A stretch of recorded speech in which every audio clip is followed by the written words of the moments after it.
La estética como ideología, segunda parte, libro de Terry Eagleton, publicado en 2005 por Trotta. En una intervención anterior intenté trazar una mirada rápida sobre las lecturas que Eagleton había hecho de algunos filósofos modernos en relación con el problema de la estética. En esta segunda entrega quisiera ampliar esta revisión reflexiva de Eagleton y plantear unas cuantas meditaciones propias al final. Será por una cuestión de tradicionalismo que Eagleton no trató en los capítulos anteriores a los enciclopedistas y a filósofos como Spinoza o Leibniz. No se le puede pedir a un autor que hable de todos, y las contribuciones del pensador irlandés nos sirven para hacernos una idea de la cuestión. La estética, que según Burke, por ejemplo, ocupaba el espacio de la religión, según Schiller estaba más cerca del juego y según Kant pertenecía al ámbito de lo imaginario. En los siguientes capítulos, Eagleton se ocupa de Hegel, Schelling, Fichte, los tres en un solo apartado, de Schopenhauer, Kierkegaard, Nietzsche, Marx y Freud. Dejaremos para una tercera reseña los últimos capítulos del libro, que abarcan el siglo XX. Sobre Hegel, Schelling y Fichte, Eagleton traza una mirada que abarca la Ilustración y el Romanticismo. Si Kant encarnaba la Ilustración, Schelling y Fichte son pensadores románticos que apelan a la intuición como una forma de conocimiento. La síntesis que plantea Hegel abarca, por lo tanto, el carácter racionalista de la Ilustración y la búsqueda romántica, materialista o naturalista. El idealismo de Hegel se plantea como una búsqueda del absoluto a través de la dialéctica, afirmación del racionalismo abstracto y negación del empirismo concreto. Eagleton señala que, según Hegel, el pensamiento teórico se manifiesta como solución dialéctica en su despliegue, en su pertenencia a la historicidad. El juego dialéctico consistiría en convertir en concepto lo particular. Si la sociedad representa lo estético, así como los estados del arte y la religión, Hegel piensa que la filosofía se encuentra en el nivel del concepto y la historia, en donde lo absoluto pertenece a la racionalidad del Estado. Dice Eagleton: la filosofía no es una especie de informe acerca de la libertad humana, sino su propia actividad que muestra lo que expresa. Cierra comillas. Un poco más adelante dice el mismo autor: el conocimiento absoluto, como señala Alexandre Kojève, existe para Hegel solo como libro. La razón de ello es que la sabiduría hegeliana no solo consiste en vivir una relación respecto a la totalidad, sino también en conocerla. El Estado, por ello, existe como conjunto solo para un teórico especulativo. Es Hegel, pues, el que mantiene el Estado ideal y lo sostiene con su conocimiento como Dios sostiene el mundo. Resulta reveladora respecto al propio Eagleton la mirada que traza de Schopenhauer y Kierkegaard. En cierta forma, estos dos filósofos representan una antípoda de Hegel, que apuntaba a la configuración de una filosofía insensible. A contramano, para Schopenhauer, el pensamiento humano es prisionero de las debilidades corporales, del deseo, el hambre, el sueño. El peso de la corporalidad en el pensamiento de Schopenhauer es como el extremo opuesto de la angustia provocada por la nada en Kierkegaard. En los dos casos, sin embargo, la estética, la corporalidad, resulta central, sea como una especie de enclave del que no se puede escapar, como en Schopenhauer, o como perpetua contradicción, como en Kierkegaard, para el que la desesperación y la angustia provienen de la conciencia de la corporalidad y su enfrentamiento con la nada. Tanto Schopenhauer como Kierkegaard encarnan una visión conservadora de la sociedad. Carecen de una voluntad emancipatoria, como se va a revelar más adelante con Marx. En el paso de Kierkegaard a Marx, Nietzsche y Freud se advierte un cambio en el pensamiento, o más bien, los tres pensadores son como una bisagra entre el mundo del siglo XIX y el XX. En torno a Marx, Eagleton hace énfasis en el concepto de modo de producción como esencial para comprender esta filosofía. Su aproximación al marxismo implica a su vez una ilustración sobre la estética. El ámbito de la estética, de lo corporal, se inscribe justamente en el concepto de modo de producción. La utopía marxista proviene de reconocer que en el actual modo de producción las necesidades del cuerpo se pueden satisfacer ampliamente. Resulta notable cómo Eagleton comprende el marxismo desde una perspectiva estética, como la posibilidad de conciliar forma y contenido. La forma se asocia necesariamente con el modo de producción y el contenido con la realización del comunismo. No obstante, el comunismo en la versión marxista implica la realización de todo el potencial del humano. Eagleton señala que es necesaria una interpretación ética de ese potencial o de esa libertad. Dice Eagleton, la norma discriminatoria en cuestión es que debemos potenciar solo las facultades particulares que permiten a un individuo realizarse a sí mismo a través y en medio de la libre realización equivalente de los demás. Es esto sobre todo lo que distingue al socialismo del liberalismo. La filosofía de Marx, según Eagleton, responde a una concepción ética clásica, en la que lo importante es la búsqueda de la felicidad o de vivir bien, como en Aristóteles, antes que de la búsqueda de la verdad, de tal suerte que el fin de la filosofía o de la vida humana es mejorar la vida social y la propia vida. Es decir, el fin de la sociedad es la sociedad misma. Quisiera señalar al final algunos reparos a las afirmaciones de Eagleton respecto al marxismo y la ética. Cuando Eagleton aborda el problema de la estética en Nietzsche, toca sobre todo la noción de voluntad de poder, una noción asociada al cuerpo. Desde la perspectiva de Nietzsche, el cuerpo persigue a través de sus múltiples expresiones imponerse y dominar a otros cuerpos.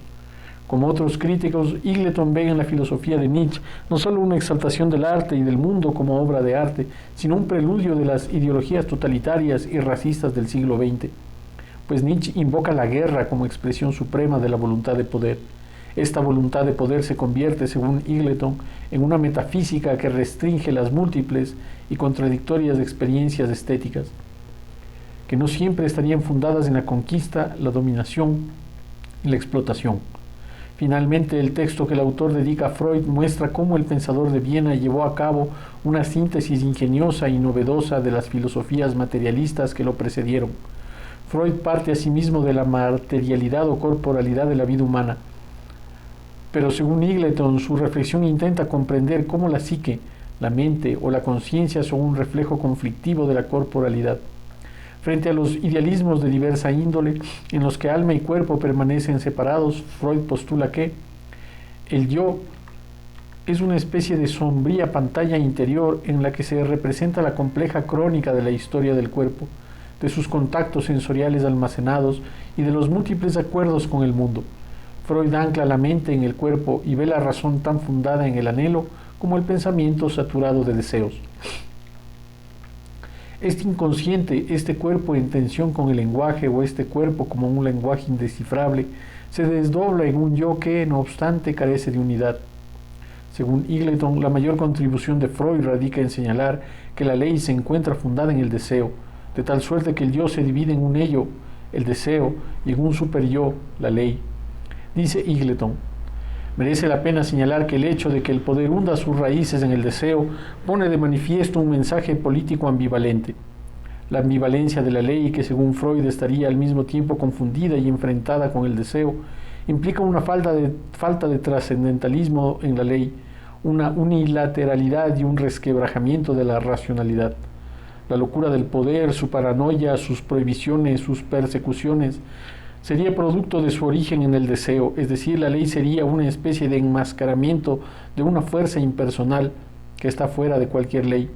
Según Eagleton, este impulso que subordina a la ley es destructivo, aunque en ciertos momentos de la obra de Freud esta visión pesimista se modera por un reconocimiento del amor como una fuerza que hace posible la cultura, es decir, los lazos sociales.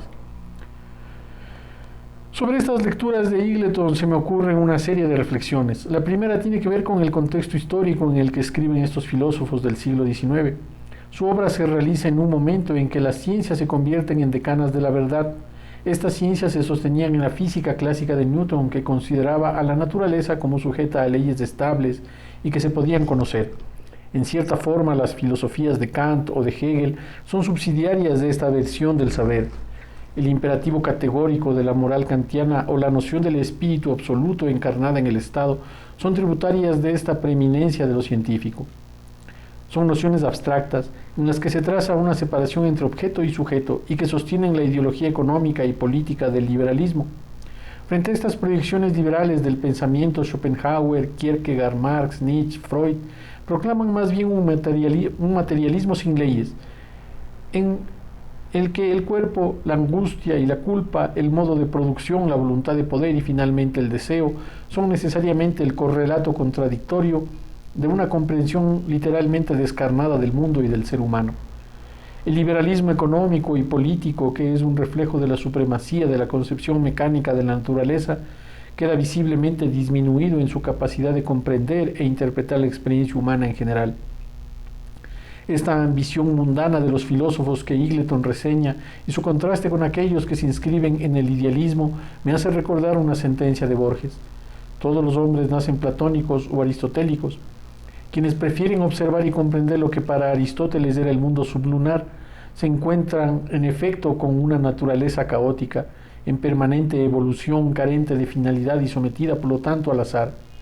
Sin embargo, aunque podamos apegarnos a una concepción nietzscheana o freudiana en la que el cuerpo persigue el poder, aunque es un cuerpo o un yo contradictorio, y diríamos con Kierkegaard, angustiado por su conciencia del mal o de sí mismo, cabe tener presente que es necesario imaginar un terreno intermedio. Es decir, entre Platón y Aristóteles existe un pensamiento que atraviesa el idealismo y el materialismo.